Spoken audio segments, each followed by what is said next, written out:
towards the goal. From his stomach there, the shot by Sammy Walker, and it's stopped by Erik Portillo. You know the difference between hockey and those other sports? You gotta be tough to be a hockey. I idolize Dominik Hasek. I played goalie because of Dominik Hasek. My life in hockey has been started because of Sabres hockey. I didn't need playoffs this year. I wanted it, but I didn't need it.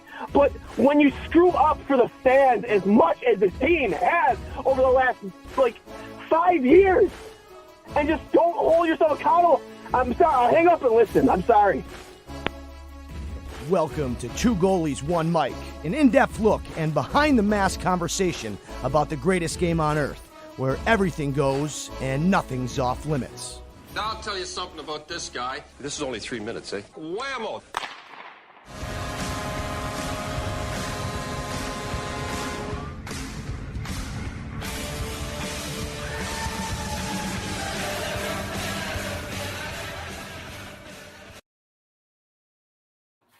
A great intro video there to get the blood flowing.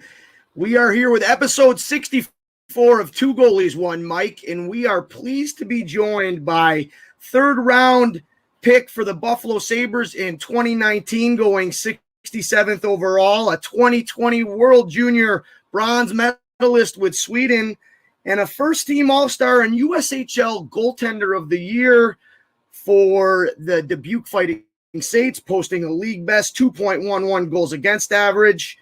We are joined and pleased to have on Erik Portillo.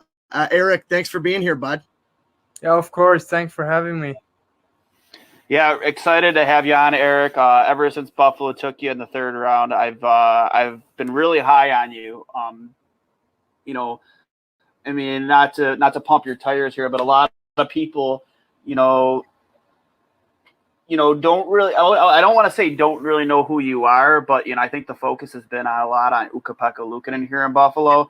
But whenever people talk about the future franchise goalie of the Sabres, I'm not trying to pump your tires. Yeah, no pressure either, eh? No pressure, but buddy, I have a lot of, trust me, I'm very confident that 15 years from now, I'll be able to take that WA jersey down in the background here and maybe put up an Erik Portillo. That's how I feel. That's how confident and how I feel about you as a goaltender and your future with this organization. We're happy to have you. Buffalo's got a rich tradition of hockey here. You still with us, Erik? Yeah, sorry it's cutting out a little bit, but yeah. Well, we'll battle through it. We're dealing with some connectivity issues here. But no, we're thrilled to have you on here. A native of Gothenburg, Sweden. I hope I said that right. Just tell me really quickly a little bit about, how you got into playing goalie. Was it, right when you started playing, and what kind of made you strap up the pads? I think I started as a player when I was about 6. And it was me and my brother. We played together. So, someone had to be goalie. And I really enjoyed the position, I think. Pads and the equipment was obviously really cool. But I think the biggest thing for me was just the position in general, that the puck has to go past you to, Oh, we lost him again. Affect my team's play. So yeah, I think that was the big. And for me, it was the same thing. That ability as a goaltender to have that chance or that ability every night to affect the game. Obviously we can never win 0-0, but if we do our job perfectly, we're going to give our team a chance to win. And it's awesome to hear you say that goalie, that competitor mindset. I know we're going to get into Michigan here, your season in Michigan a little bit later, but you were able to play in Frölunda. It looks like coming up through the U14, U16, U18, which has a rich history there of being a very successful organization, and a lot of big names have came out of there. Your ability to jump over into the best junior league in the country, in the USHL, and in your first year, have a lot of success, posting 19-5-1 record. Your numbers are great, 2.11 goals against, the 915 save percentage, but a lot of times the numbers don't tell the whole story. You were able to come in and have a lot of success. Tell us a little bit about what that was like, coming from the big, Olympic size ice rink to North American hockey. It's not easy, and a lot of really good goaltenders have struggled with that in the past, but it looks like you were able to, kind of get into it very quickly and have a great year. Yeah, I mean, it was definitely a hot topic for us. Me and Seamus in Buffalo, the goaltender development coach. Seamus and me have been working really closely together here with this stuff, like with different angles, but also net drives and rebounds and just the all around pressure against the net. It's a lot higher in the North American game, so. Well, you seem to do it. Yeah. No, it's not always easy, and you came in and found a way to do that very, very, very well, very quickly. How did you enjoy your time in Dubuque? Did you like playing in the USHL? Yeah, I mean, it was a great experience for me. I think, living from home I'm from Gothenburg, so I've been really lucky to be able to live at home and be home with my parents, have everything fixed for me. But when I got over to Dubuque and living on my own, like, I had great billet parents that took great care of me, but you still were on your own a little more, and I think that was a great experience, like both off and off on the ice. Yeah, I mean, it's always big. We talk about it all the time. We kind of call it being a pro, but it's not just what you do on the ice, right? It's learning to, schedule your time, right? Time management, doing the right things off the ice, making sure you eat well and train well. It also probably helped your roommate. He won Player of the Year in the USHL. I'm sure that was fun. I always liked having roommates, but having one that's, a competitor just like you that you get to go head to head with every day in practice, that must have been fun. Yeah, no, Reese Gaber, I mean, he was a great guy. He really took care of me when I came to Dubuque. I mean, he was there 1 year early, so he kind of knew what was going on. And on the ice, he was obviously a fantastic player. He was a real goal scorer, and he still is. So it was a great challenge in practice, and really fun on the rides home from practice to talk about it. And it's a great time. Awesome. Now you do have a development camp under your belt with Buffalo, correct? I do, yeah. Yep.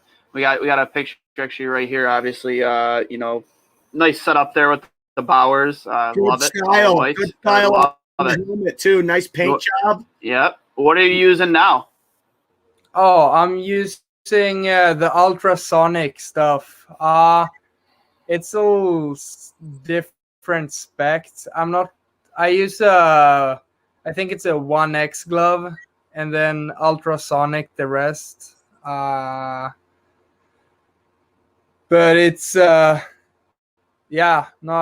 really happy with it. Yeah, Go ahead, Cully. No, I mean, I'm a gear nerd. I think, like we talked about it a little bit off the air, it's one of the best parts about being a goalie, right? Getting to this level, being able to design your own setup, being able to paint your helmet, right? Like, to me, that's a badge of honor. We work so hard to get to this level to have some of those perks. I mean, what was it like the first time you got a painted helmet? Do you remember that feeling of kind of, for me, it was like I finally made it to that level? I was really fortunate because I got to do it with Dave Art, my first helmet. So I did a Frölunda mask with Dave Art, which, it's a big dream. Like, He's the awesome. best in the too. league. His work is incredible. That's so cool. Dwayne was talking to you about the development camp. I was lucky enough to go to one and get lit up by a couple of the young players. But what was that like for you? The first taste of the National League, jumping in. I know they do some scrimmages there, but it's how have you been? What was that first experience like walking in, putting that Sabres, the blue and gold on for the first time? I mean, it was an amazing experience. It's kind of unreal. It's such a big dream to play in the NHL, and since you started playing hockey, like it's a big dream for everyone, and like to put on that jersey and actually go out there and play. It's it's a great experience. That's awesome. I grew up a Michigan fan. My dad went to Ohio State, so me and my brother were big Michigan fans, just purely out of spite, just to root against him. I got to go watch a couple games in Yost, and it's a fantastic rink. I know Duane was going to ask you a little bit about that. Before we get to that, did you get any chance to taste any of the Buffalo cuisine while you were here? Did you get any chicken wings? Any of the good food we have in Buffalo? I did, yeah. I had some chicken wings, and I had some sandwich too. They said it was beef on weck. Was it beef on weck? Maybe, yeah. Maybe. Oh yeah. Was it like a salty bun? Was it kind of like a saltier bun?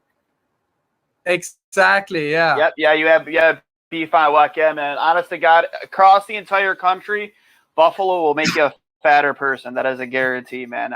I speak from personal experience. Yeah, I got a decent dad bod, man. It's fantastic. Doesn't help me much in that, not in men's league anymore, but it's the food here is second to none, and that is the absolute truth. But did you blue cheese or ranch? This is a big question with Trainwreck Sports. I think I went with ranch this time. Oh my God, no!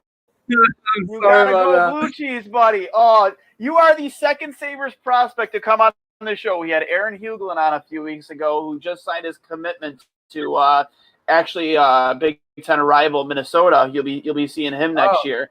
Yeah, fourth round pick out of Buffalo. I don't know if you watched the I think it was the Helinka Gretzky Cup.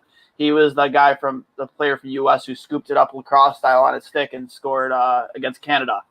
Fourth round pick of Buffalo. But he said ranch too, man. We were really hoping that you could one up him. But you can never say that again. We won't. We're goalies, so I will not blow you into the public. We will not blow you into the public that you said ranch. But from here on out, you have to be a blue cheese guy. You can never use ranch on wings again. Oh, it is a cardinal sin here in Buffalo. They take it very, very seriously. So, no. With that being said, though, obviously this year in Michigan, you played outstanding. You had a phenomenal freshman year. Obviously, your goalie partner was Strauss-Mann, who also had a great year. You guys, I believe, were ranked 2 in the nation before you guys had to back out because of COVID, which upset me a lot because, again, I'm a big Michigan guy, and I had you guys winning the whole thing. And, what was it like, playing – first off, what was it like not having crowds there? Because obviously one of the biggest things about college hockey is just that atmosphere, that it gets your blood pumping, your adrenaline going, you're like, holy shit, man, I've never seen anything like this. And I mean, maybe you have obviously over in Sweden, but this, it's insane. And to not have that, what was it like playing in front of no crowd at all? And do you think it's going to be a big culture shock for you to see those diehard Michigan Wolverine fans just losing their effing minds? I'm going to try and keep this PG-13, but losing their fucking minds here next season. Are you looking forward to that? Do you think it's going to affect your game at all? Yeah, I mean, that's what all the older guys are talking about, how incredible it's it is to play in Yost and like the atmosphere. I think it might have been like made it like the transition easier to play without the crowd in the beginning, but obviously you're looking for that excitement and like that extra, like it adds something to the game for sure. So now I'm really excited for that next year.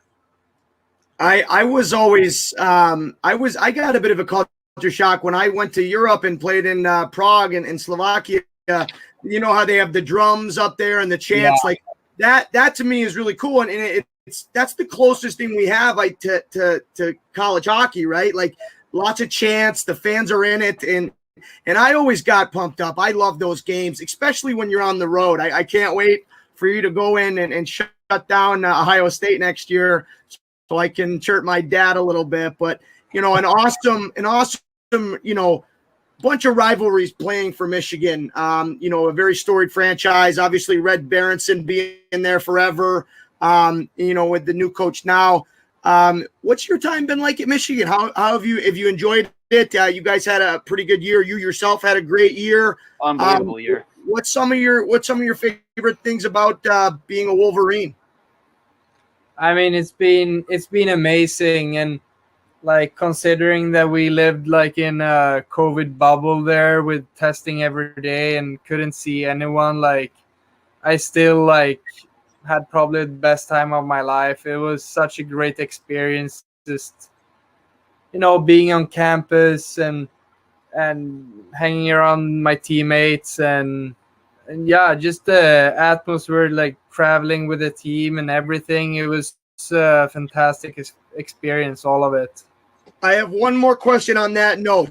Obviously, we touched on how crazy this year was in the hockey world, living in the bubble, not even being sure if we were going to get a full season in, and then things kind of ramping up quickly there in December. You got your first start again, no pressure against Ohio State in January, got the win with 19 saves. Tell me a little bit about that. Any nerves there early, and were you able to settle in? It looks like you were able to settle in there and pick up the win against the rival, but what was that like? Yeah, I mean, I came in a tough spot there with Strauss, like being really good, and I mean, goaltender of the year and captain and all of that, and I really had to battle all fall to get my chance, and when I finally got it, I mean, it was exciting, but I knew I had to deliver. I mean, anytime you have a strong goalie partner, especially in that case with Strauss being, like you said, a captain and being a successful guy, it forces us to elevate our own game. Exactly. Yeah, I think we pushed each other. Like it was we had a good relationship off the ice, but on the ice it was obviously hard competition, and I think it developed us both.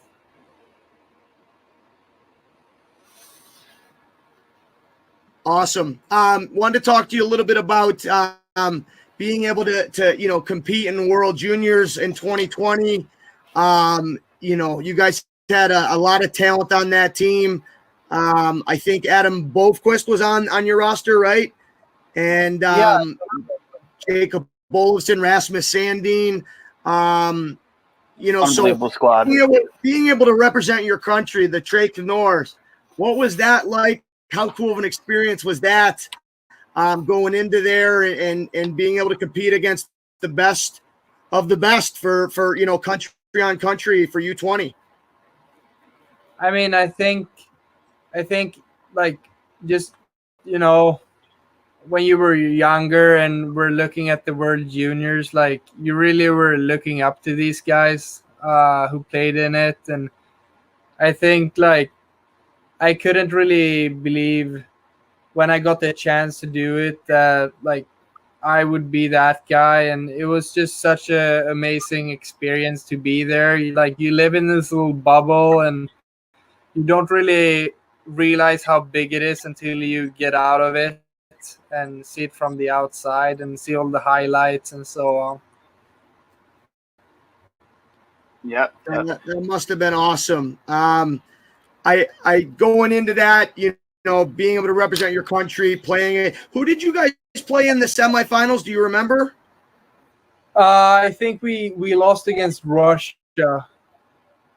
And they had a great team there. Them Yeah. and the U.S. battling it out. So, what Mhm. did you?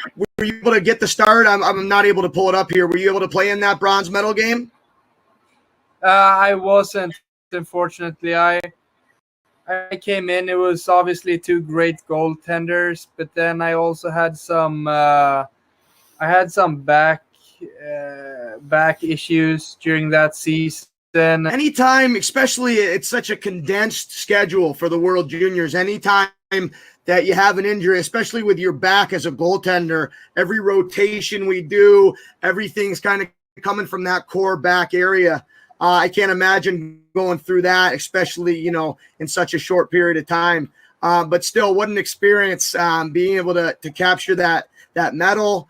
Be able to come back home. I know that you guys get a ton of support from your fellow countrymen, so that must have been awesome. Looking ahead to next year, what are you trying to do now that you know, anything planned for? You know, obviously, I think you guys are still going to do a rookie development camp, right, in Buffalo? Yeah, I hope so. I honestly haven't heard anything, but I hope so. It's interesting. We're living in unprecedented times with, you know, dealing with the pandemic, and it's not an easy path to make it to the NHL in a normal year. And throwing this at the prospects has got to be tough. Me and Duane were talking about it. Mhm. So for you to be able to battle through that, I'm sure it's only going to make you mentally stronger. But I wanted to ask you, growing up, we've seen so many great Swedish netminders come through the NHL and have so much success.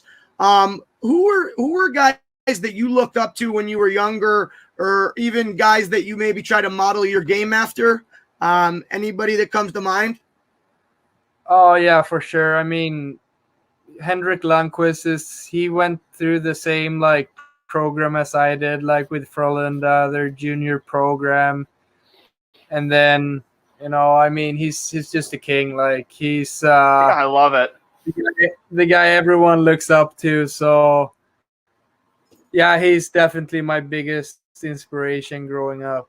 He's such a stand-up guy too, man. Like it's like, for me, he's like the hockey version of, for me, it's like Tom Hanks. He can do no wrong. Like, I'm not sure you're familiar with Tom Hanks is, but it's like pretty much if you read in the news tomorrow that like Tom Hanks or Henrik Lundqvist punched a nun in the face, the first thing you think of is, well, what did that nun do to Henrik Lundqvist to get, like, because he's just that good of a guy. Like, you've nothing bad to say about him. He can literally do no wrong, and like, it's just like, even if you're a fan of a rival team, it's like you gotta love Hank. Like, you gotta. It's just the way it is, man. He's the king, like you said. I've been, you know, fortunate enough in my time growing up watching hockey to watch some unbelievable goaltenders. You know, 2 out of 3 in the back there. Sorry, Cully. You know, with Dominic Hasek and you know, Ryan Miller. You know, just a couple names. Obviously, with Hank, it's been such a privilege to watch him play over the years and watch him develop. Him amongst the guys like Roberto Luongo is another one of my old-time favorites. He was always fun to watch. Never could get it done, you know, when it mattered in the playoffs. But like, this guy was just unbelievable to watch. Johnny Quick. But we actually have another one of your countrymen coming on the show in a week with us. Jonas Enroth. He'll be coming on with us. You know, I'm not sure how familiar you are with him. I know, obviously, I'm sure you've watched him a little bit growing up, but you know, we're a big advocate of the smaller goaltenders who made it, and that's who Yoni was. Enroth was a guy who was 5'10", made it in the National, and played very well for Buffalo for a while. I think he went to Dallas after that, and just, you know, he had a good career, and we're excited to have him on here in a week. That's awesome. Yeah. Yep. I was curious. We've seen, I mean, we've seen Sweden and Finland really do a great job developing their young goaltenders, and you look at the percentages now with how many have had success in the NHL. Back when, not even 25 years ago, you had the occasional European goalie, but it was mainly North American, Canadian guys. What is something that you feel that the Sweden does really well with your development at a young age, and how has that helped them produce such elite goaltenders? Sorry, you cut out a little bit. So I was just asking, what has Sweden done so well in regards to how you guys have been able to develop goaltenders? What are some of the training methods you guys use that have allowed you guys to really produce some world-class goaltenders? I definitely think like having a lot of goalie coaches and from a young age. I mean, I had a goalie coach from the day I started playing hockey, basically, and that was pretty different when I came to the USA, to the USHL, and just how you look at goaltenders. I feel like here it's more about the goaltending coach coming in and doing a session in 30 minutes and then leaving. While in Sweden, when I was in Frölunda, my goalie coach was on for 30 minutes before practice and we did stuff. And then he was also on with the players during our normal practice and coached me during that. So I think that's a big part of it. A lot of really good goaltending coaches and interested people. That's fascinating to me, and it really shows how that different mindset has worked out in the favor of the Swedes and the Finns. And I know that USA Hockey and even Hockey Canada, they're starting to change and copy that style, right? Implementing more goalie coaches at a young age. That's what I do for a living now, and it's been fascinating for me because you look at Swedish goalies and Finland goalies have really kind of helped develop the position, right? Like when we talk about the development and the usage of the RVH for post play and how that wasn't really widely used back even 10 years ago when I played. It was just all VH on the post. To see that in the forefront. So do you have a one goalie coach that you use back home, or do you work with multiple guys? Is there somebody that you mainly work with? I work with two guys. I've been working with a guy during the summers. That's his name is Mikael Sandberg. He played in Frölunda, and he's been really successful as a goalie coach. Developed a lot of good prospects. And then my old or my former coach in Frölunda, Peter Anderson. We usually do a couple sessions every summer to get some work done. So those are the major guys.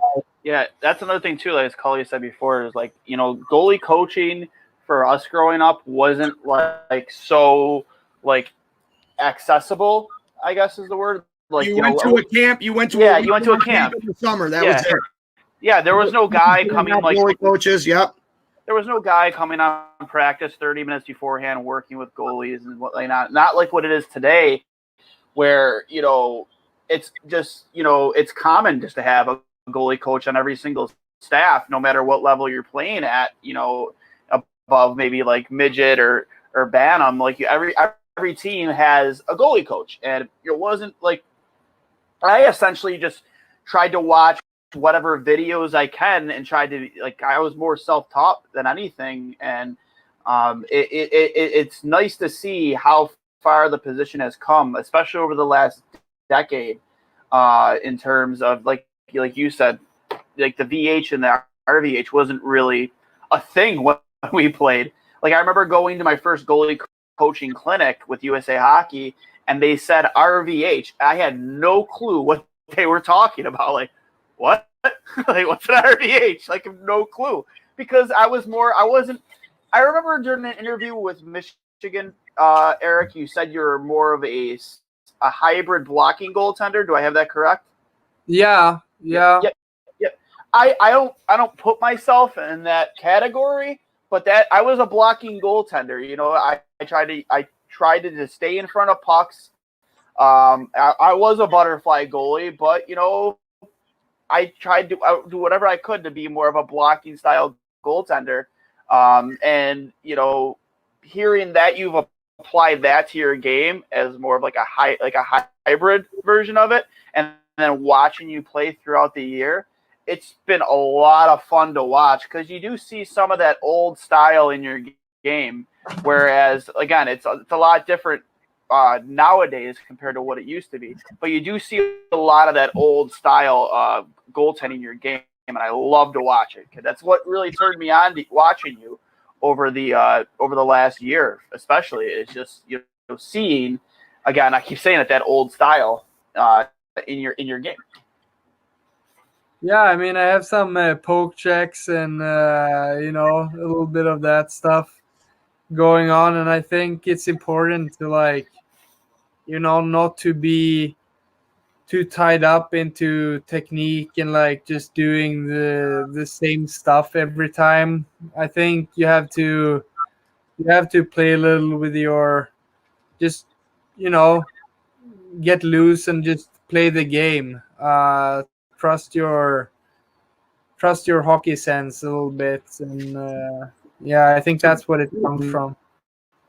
Great point. I couldn't agree more. A lot of things that, like you just said, I run into it all the time with young goalies, is they're so concerned and caught up with making sure they're technically right, they lose track of that. Our main job is to stop the puck, right? They don't ask how we do it. They ask how many we stop. So, Yeah. and it's so awesome to hear that. It's refreshing. And I'm sure all the young goaltenders, we have a ton that listen to the show, are going to be thrilled to hear that. And it's going to have a great effect on them because it's been, I don't want to say an epidemic in the sense of it, but, you know, we want to be positionally sound, right? Because everything we do comes back to angles. But at the same time, we have to be warriors and just able to keep that puck out of the net. And you can be the most positionally sound goalie and technically great, but you also have to have that battle, right? That ability to make, you know, a sloppy save, for lack of a better word. And you mentioned the poke check, and one thing, and I was really impressed. Poke check guy. Well, and watching you play, and granted, I've only seen, you know, a couple Michigan games in highlights, but having an active stick, not only with poke checks, but being able to block passes from behind the net, right? And I was a big fan. I think I saw maybe a fake poke check. Maybe I'm wrong. I love doing that. Just Fake to them throw out. them off, a little bit of a fake poke check. So it's just great to see all those elements of your game come together. And you're a great skater, right? Able to track the puck really well. Have you done anything to really work on, you know, head trajectory and your ability to track the pucks? Sorry, you cut out the last part there. I heard Just asking if you've worked on yet, either back home or with Buffalo, like head trajectory and puck tracking. Yeah, I mean, that's a really good, it's interesting that you bring it up because that's like my big topic this summer, to really get better at that. I mean, it's something I think every goaltender needs to work on. And a guy that was probably one of the best I've seen is Strauss. Like, he was extremely good at tracking pucks. Especially off of his body, tracking rebounds. He was great at it. Yeah, I mean, it's a smaller goalie, so he really, like, his technique was like perfection. Like, he was really good. So I really tried to learn from that and learn from how he tracked the puck, and like, yeah, just overall, like, use his body to optimize. That's a great point. How was that relationship with Strauss? Like, you know, obviously you mentioned earlier you came into a difficult situation with him kind of being established himself as a starter. Coming into your freshman year and having the season you did, again, you played 7 games, but you had a 1.67 goals against. I mean, in my opinion, I don't care if it's 7 games or 17 games, putting up those kind of numbers, that's a standout freshman year. I don't care what anybody says. You had a standout freshman year in a very difficult conference in the Big Ten. Doesn't matter who you're playing. Every single game is a challenge. And I remember, some games against Notre Dame that you had were real fun to watch. Some of your play there. What was that relationship with like with him? I mean, I would say we started off really good. I mean, we had a good relationship from the first day. Like, he came and picked me up like the first day I was in Ann Arbor and brought me to the dorms and showed me around. And I think from that day, like, we really developed, as I said earlier, like a good relationship off the ice, but on the ice, it was always like tough competition. That's good. I mean, it needs to be, and we were 2 guys who wanted to play, and I knew that I needed to deliver like when I got the chance. So you pushed him. It was good. Yeah, we pushed each other. It was really good.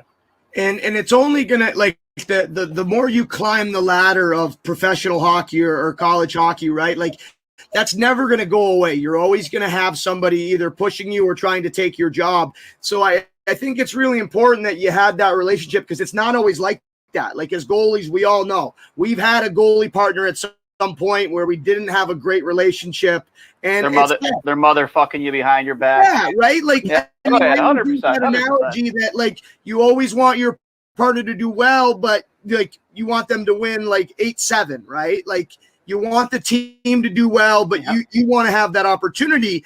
And I had a few goalie partners that it was tough. We really didn't communicate, but then I got to play with Jack Campbell, and he had a great season with the Toronto Maple Leafs. I'm sure you're familiar with him, Erik. Jack Campbell? Yeah, for sure. Yeah. So I played with Jack, and he was actually committed to Michigan, but ended up coming to the OHL. And Jack had every reason to hate me, Erik, because I came in, I was supposed to be his backup. He struggled a little bit, and I started taking starts away from him, but it was the complete opposite. Jack was the best guy ever, the best goalie partner I've ever had, encouraging me, sharing information.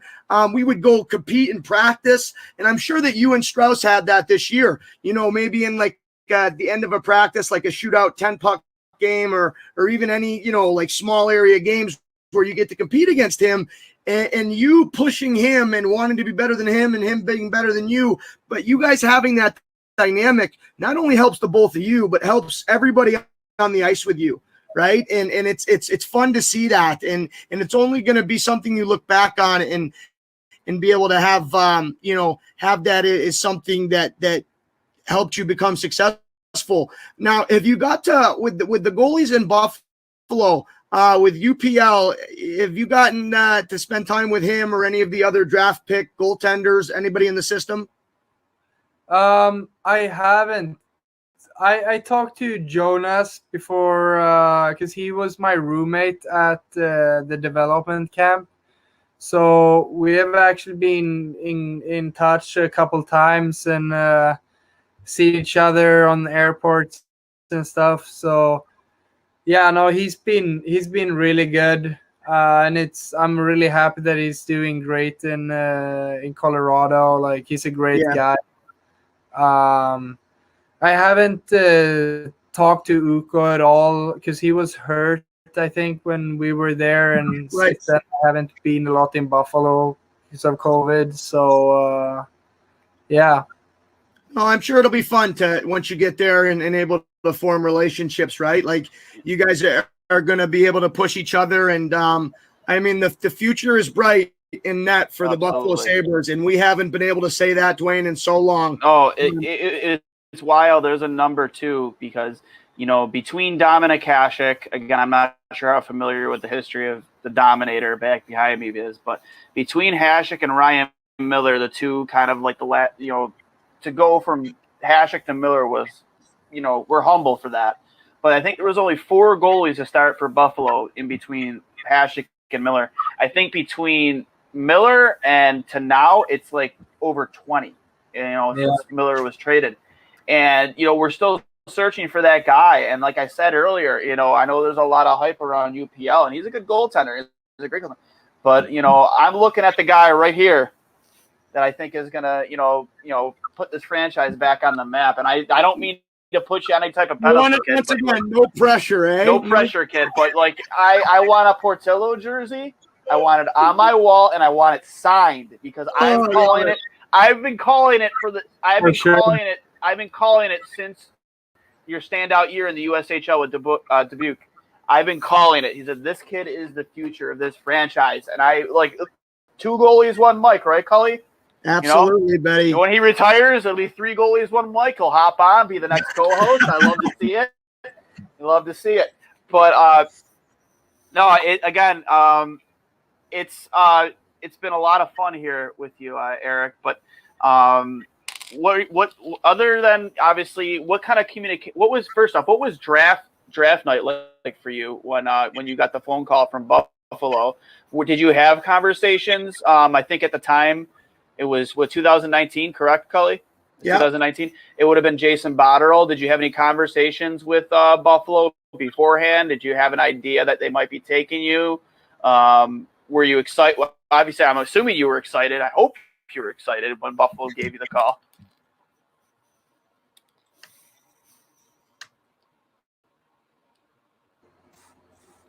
Sorry, can you hear me again? Yeah, I can repeat that. Just I'm assuming obviously it was Jason Botterill when you were drafted, the GM of the Sabres at the time. Did you have conversations with Buffalo leading into the your draft night when you got the phone call that you were Buffalo's 3rd round pick? Did you have conversations with them? Did you have a feeling that you might be on their radar? What was that whole experience like? So I was lucky enough to come over to their to Buffalo's combine. Yep. I think it was like a week before the actual draft. So then I kind of got to meet all the staff and everyone there, which was a great experience. So from that experience, I kind of knew. I mean, I was on their radar, but I wasn't sure. I was really nervous, and it was a big day. So yeah, I mean, I was thrilled when I saw my name there. That's awesome. It's a whirlwind process. Like you mentioned that Buffalo had their combine, and I want to share this with the fans. We talked off air about it. We're all aware of the NHL. Tell them your sock story. Tell them your sock story. Just tell them. Oh, okay. Tell them your sock story. You know how like NHL Central Scouting, the guys that make the draft list and do all that stuff. When they come to measure you. Yeah. So that when my rookie year in the OHL, when they came to measure me, because I'm only 5'10" and a half, I wanted to be labeled as 6 foot. So I put on like 9 pairs of socks and I walked in to have them measure me. So I'm next in line and I get up there and they're like, okay, hop on to get measured. And I'm like, okay, they're like, take your socks off. So I'm sitting there, Erik, with 9 pairs of socks in front of these NHL guys. And I don't want to take off 9 pairs right in front of them. So I just said, I got to go to the bathroom. And I ran out of there. And they're probably like, what the hell is wrong with this guy? So long story short, I wasn't able to get those extra 2 inches. I had that label as being a 5'10" and a half goaltender, but I battled through it. A couple 2-pad stacks too many, maybe for my likings. 2-pad jammers. But I'll always love the jammers. I love the jammers.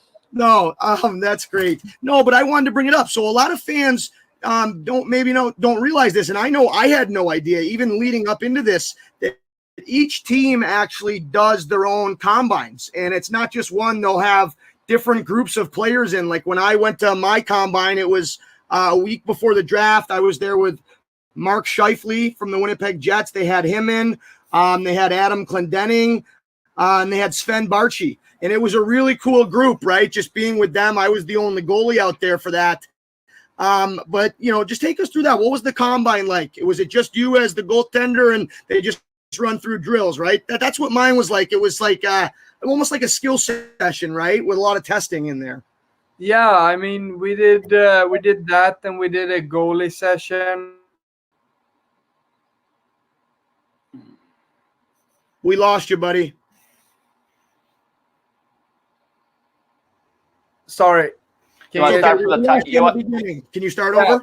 So we did a goalie session and some strength tests, and then they had like an interview thing, and we had to, I mean, obviously eat. So we ate with like some. I think I had a dinner or meal with Jason Botterill, like just sitting with him, eating and getting to know each other, or them getting to know you. So yeah, that's really cool. And that's maybe people that haven't gone through that. That's a huge part of it, right? Like they do their due diligence watching you play on the ice. But I think it's fascinating. Like I had to take one of those Wonderlic tests, like a written test. I don't know if do they still do that test? Yeah, they do a bunch of different tests. It's just an interesting process, right? Like going through that, you dream of hearing your name called, but I don't think we necessarily realize all of the stuff that goes into it, and just how important the off the ice stuff is, right? Just seeing what the fit's like, and it's nerve wracking, right? You dream of this your whole life, and then you're there, and you're kind of nervous, but you're also confident in yourself. It's a tremendous experience. I was never able to hear my name called, but you were, and that's just the testament to the hard work that you've done, and all the sacrifices you've made to get to this point. And so early on in your career, we know bright things are coming, and everything that you've put into your game. One thing being some phenomenal gear wear. I'm just looking at your Michigan setup right now. The Bauer graphic with it almost looks like the Wolverine coming through the side. That really pops with the white on the outline of that. And then the helmet, phenomenal. I've seen a lot of different reiterations. I'll see if I can pull it up.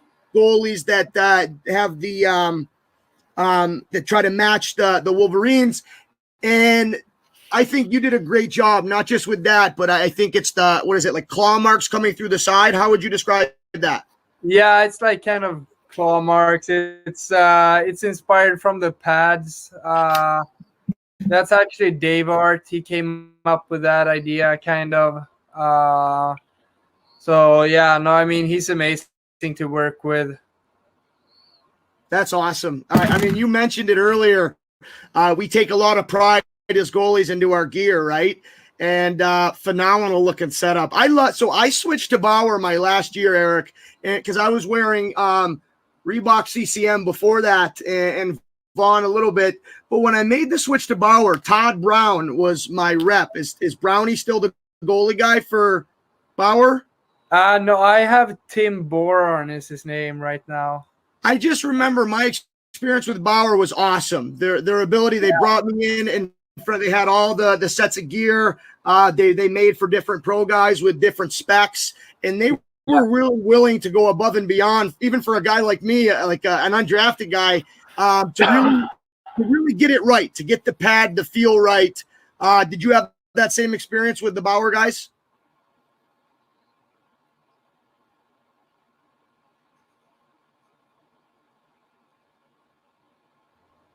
Yeah, you guys can hear me.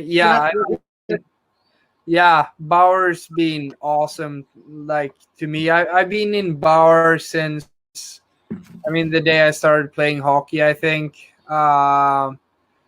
So yeah, I mean, it was just a dream. Like the first time I got to get the best pads and like spec them out exactly like I wanted to. So.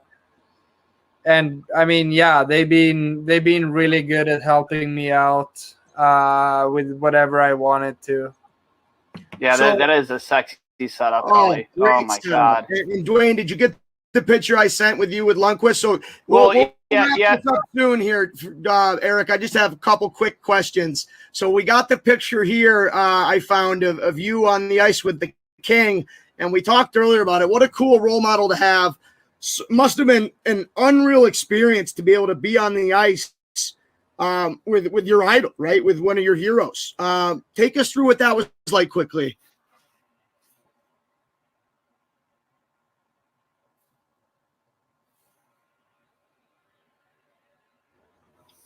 Yeah.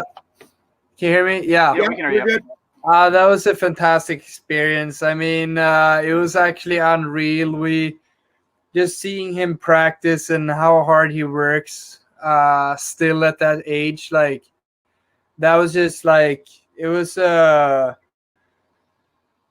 inspiring and like a wake-up call that like how hard you have to work to be the best. Because I think, in my opinion, like, he's one of the best, if not the best. So, I mean, just seeing how hard he works and just looking over the ice and seeing him like in his gear and something you only been watching in videos and highlight tapes like your whole life. That was just an awesome experience. One of those things where you have to, pinch yourself or spray some water on your face to make sure this isn't a dream, right? Yeah, seriously. So cool. His attention to detail, his ability to play deeper in his net, it's just a testament to his ability to read the play. I think when you're talking about goalies' ability to read the play, obviously Hatchick and Brodeur are up there. But I think for me, Lundqvist is at the top of the list. You're only able to play that deep with two things. You have to have unbelievable hand-eye coordination and head trajectory, right? And you have to be able to pick up sticks and read plays as they're entering the zone and continuing the shoulder check. One of the best ever, if not the best ever. And hopefully, a couple clicks for him and his rehab. I know he dealt with some injuries here, and hopefully he can get back with Washington next year and have some success. I gotta pushing for him to win a cup, man. I have one last question before I go. Duane, did you want to go get one out before I leave? No, you go right ahead. Ask your question, and I'll wrap it up. So for me, it's what are some of your goals, this summer? Anything in particular that you're trying to get better at, whether it's, improving your post play or, certain situations. And that's the first part. I'll let you answer that first. Go ahead. Yeah, for sure. I mean, I think I touched on it a little bit earlier, like the puck tracking. Yeah, the head trajectory and like really following the puck with my eyes, like making sure like my shin and everything like moves first. I think that's a big point this summer. And then also like I've been working a lot with like really want to build a good game plan and like a really strong foundation for myself that I can really like believe in and trust in. I think that's important. Like we talked about it, like, with the poke checks and everything, like you need that part. But I also think like to be consistent, you have to have a great game.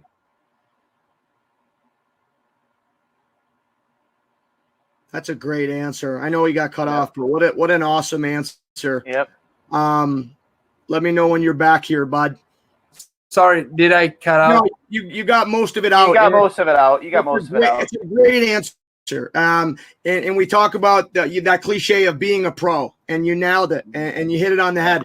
My last question here before I got to dip out to practice, and it's kind of redundant. You've talked about it a bit. But if you're talking to the Sabres fan and as a whole, what should they look forward about Erik Portillo? You're stealing my thunder here, Cully. You're stealing my thunder.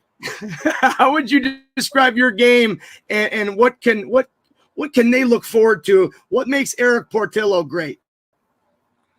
I think what makes me good or would have like taken me to where I am is my ability to compete. Like I think I'll do whatever it takes to win, and I'll, I think, yeah, just my compete, and yeah, I really want to win. Like that's my number one goal every time I go out there. It doesn't matter like the score, if I have a shutout or that's that's secondary things to me. To win, I think that's my biggest strength and what I always want to do. And Great answer. That's a big love deal. it. That is a big deal with this fan base because win or lose, if you show us that you care and this means something to you, and wearing that sweater means as much to you as it means to us, we go out and spend our money to buy it. Like this fan base, win or lose, we will follow you. We will fight for you in a dark alley. All the cliche sayings. We will have your back no matter what, and that's just the way we are in Buffalo, man. We're a small market, but we're a hockey city. I know there's been a lot of success here with the Bills, the Buffalo Bills with the NFL, but we are a hockey city too, man, and we really do love this team, and we do care about our players, and we just want them also to care as much as we do, and that's again. For over a year now, I've looked at you as that type of competitor and that type of a guy. I am friends with Steve Shields, your coach over there in Michigan. He's a great guy, unbelievable guy. And we've had him on a couple times, and we had him on to talk about you, and that was one of the things he brought up. Is like he's an unbelievable competitor, and he will never not stop trying to get to the next level, and that's what you're getting out of him, and he is going to be a perfect fit here in Buffalo, and that's why I'm so confident in you being the next guy, the next jersey we all buy. I know Cully kind of stole my thunder there a little bit with that question, but you wear the number. Before you ask your question, I got to go. Erik, thank you again for your time. Time to go teach the next generation of American goalies here.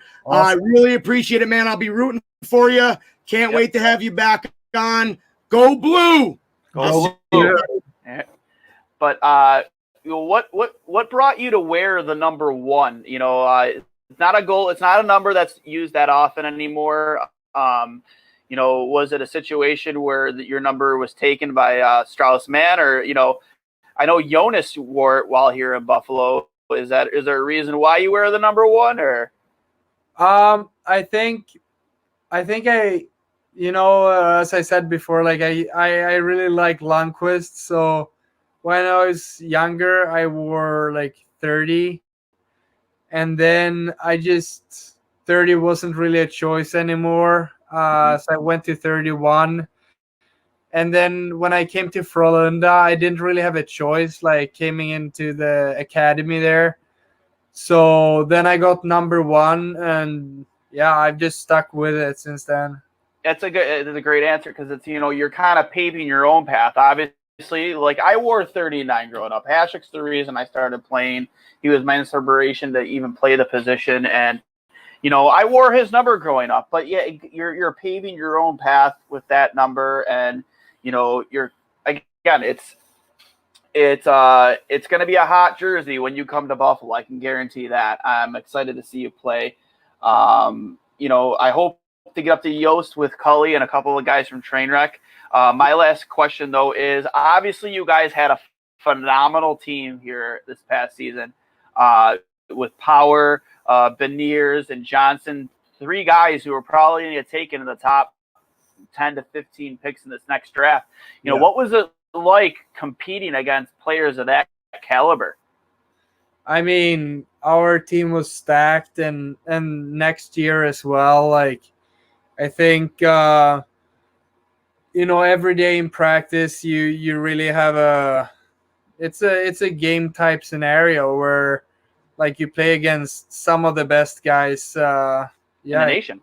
Yeah, in the nation. Yeah, for sure. I mean, it's a great challenge, playing with Owen in front of you or having Ken taking penalty shots against you, like all of that stuff is just it's just a great experience, and I think it really develops you. I mean, Yep. I feel like you take big steps when you practice against those guys, and it really helps you like being pushed. So it's awesome. I know Maddie got hurt over there in Worlds, but Owen also had himself a tournament. Obviously, they won the whole thing. But he's a man child. I mean, I can't remember a guy going first overall, because he's projected to go first overall, and obviously Buffalo won the draft lottery, so there's a good chance Owen or Beniers are going to be Buffalo Sabres come draft night. And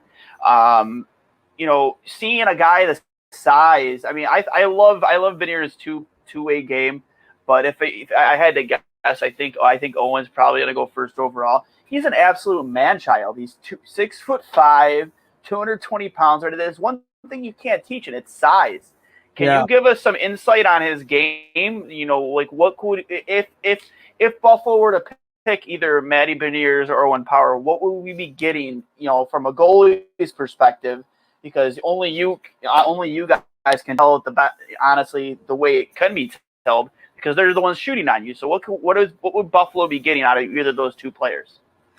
I mean, from Owen, I think just his poise with the puck, like you don't see him make mistakes. He's so sharp. He's so smart. He makes hockey look easy. I think that's a big part of like his game. Like he makes it look so easy because he's just so big. So with his reach and with his skating ability and his smartness, it just doesn't look hard at all for him when both playing D but also like in the offensive zone. And with Maddie, I think just his speed, skill. I think he also he really doesn't stop skating. He's working so hard on the ice, so he always works himself into good spots and good opportunities. I think that's a big part of his game. Yeah, I'm excited to see how you guys shake out. I'm assuming I'm not saying that Owen or Maddie can't be the type of guys that make the jump into the NHL next year, but I mean, there's a chance also they could be returning to Michigan next year, and I'm excited to see what you guys have in store, because I think you guys were my front runner for the for a national championship this season. I really want to see you guys take a run at it, because we have a friend of the program, Anthony Day, years ago, who won it with Yale, and he told us about the experience about winning a national title, and he goes, it's a surreal experience, and it's probably going to go down, unless you win a cup, like the best accomplishment of your entire career, because it's so hard to win.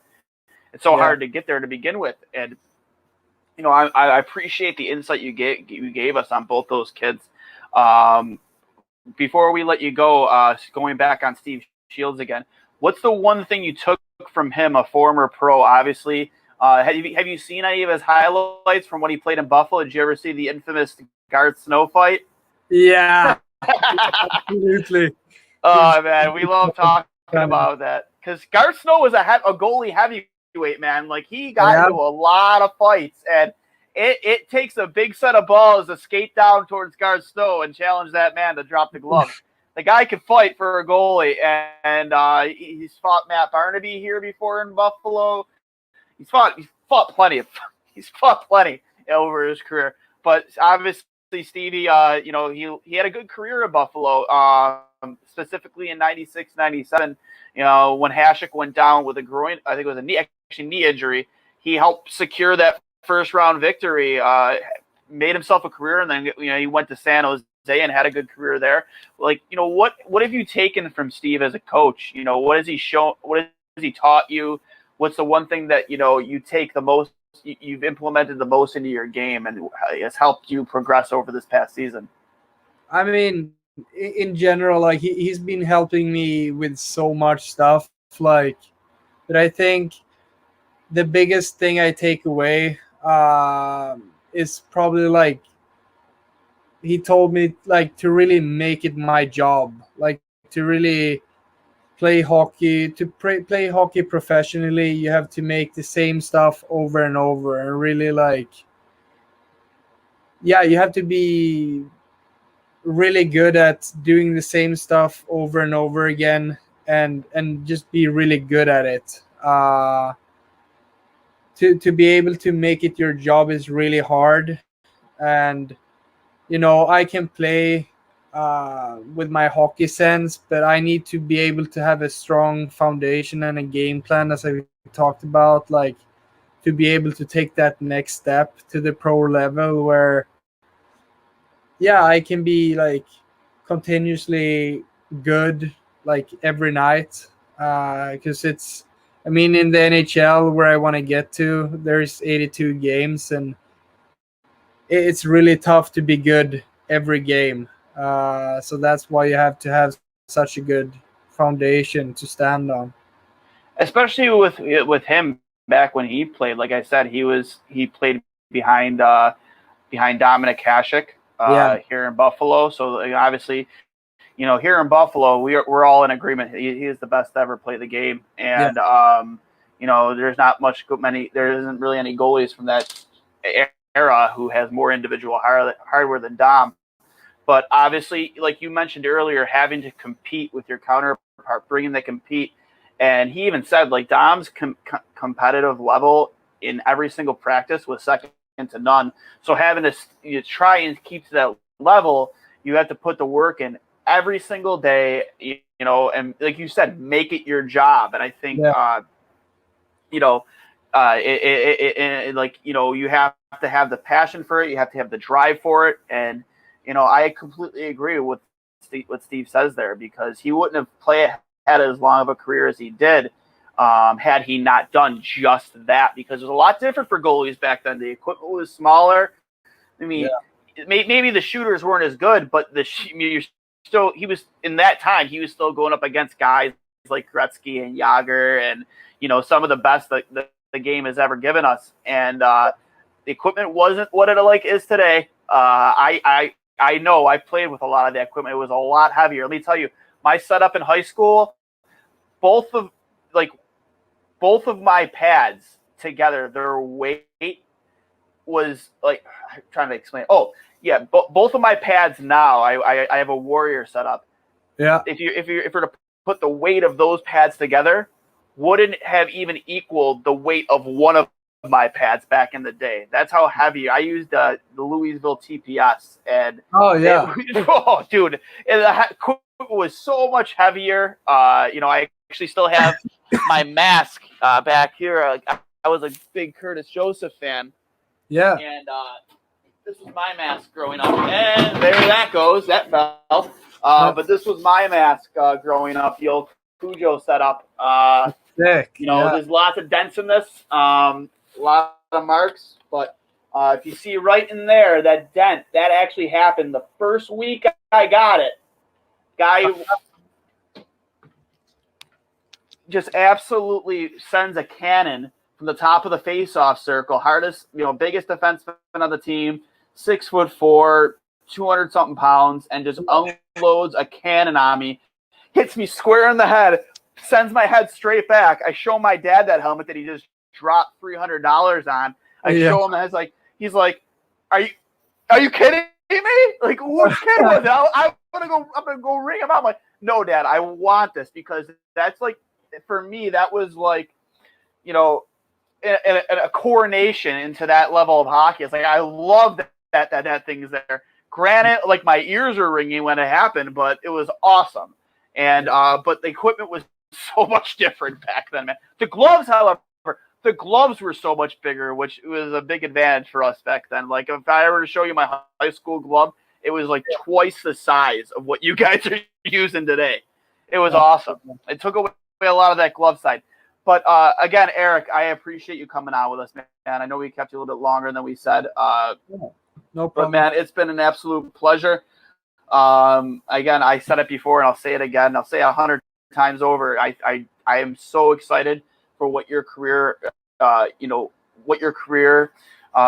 promise of it, and what's to come this next season for you at Michigan. I really think you're going to take what you started in those games that you did start. Like I said before, 1.67 goals against. That's nothing to cough at or whatever the saying is. I'm not good with those cliches, but it's going to be fun to see, you pick up where you left off as a full-time starter here at Michigan next year and really show, the nation that Erik Portillo is the real deal and he's the future franchise goaltender of the Buffalo Sabres. Thank you so much for the kind words. I mean, no. I know I keep pumping your tires, buddy, but I'm trying to tee myself up for a Portillo jersey. Maybe if I come down to Michigan, maybe get myself a Wolverines jersey to hang up on this wall over here. I'd love it. for sure. But again, we've talked about coming down to Yost. I hope if we do, man, you'll get maybe some. I know you're not of age, but maybe get a soda pop or two with us, and we could have a good night. Maybe even around draft night. We'll see. But this has been episode 64 of Two Goalies, One Mic. I am Duane for Cully. This is Erik freaking Portillo, future goaltender of the Buffalo Sabres. Signing off. You guys have a great week.